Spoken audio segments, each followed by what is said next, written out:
I want to thank all of you for taking time out of your busy schedules to join us today. I know I didn't have time to do this either, but somebody twisted my arm a little bit and made it clear to me that here was an opportunity to gain some investment to support a program that I'm also very passionate about. I'm Chris Cunningham, and I've been known here since 2007 as Dr. C to my undergraduate and graduate students. And I have the privilege right now of directing one of the longest running advanced business training programs in the region. We run the Industrial and Organizational Psychology program here through the psychology department.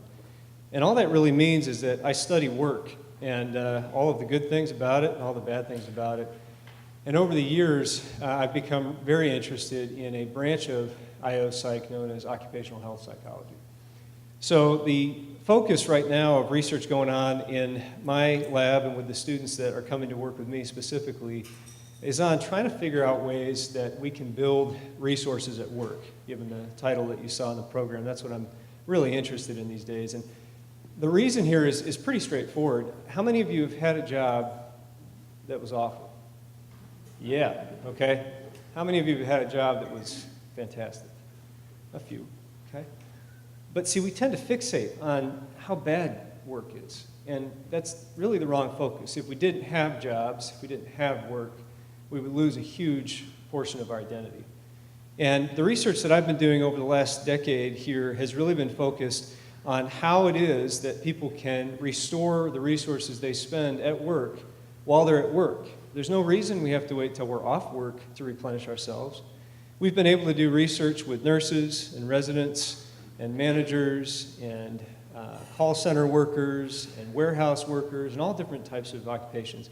And in many of these situations, we've seen that there are portions of their jobs that take a lot of resources away. And then there are portions of their jobs that give a lot back. And when I talk about resources, I'm talking about the psychological aspects of optimism and hope and confidence, the social aspects of being able to spend time with people you care about, people who make you feel better, and then, of course, the material aspects, you know, the money that you earn from your job and all that kind of thing.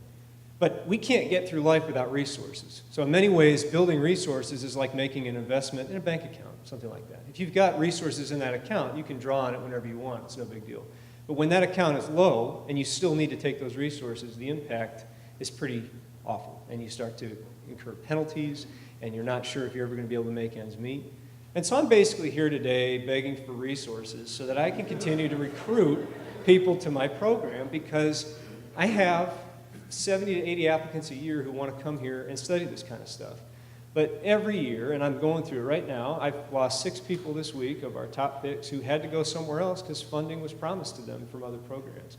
So the funding would actually allow me to have an impact on this community in a ripple effect fashion. I can't do all the studies that need to be done.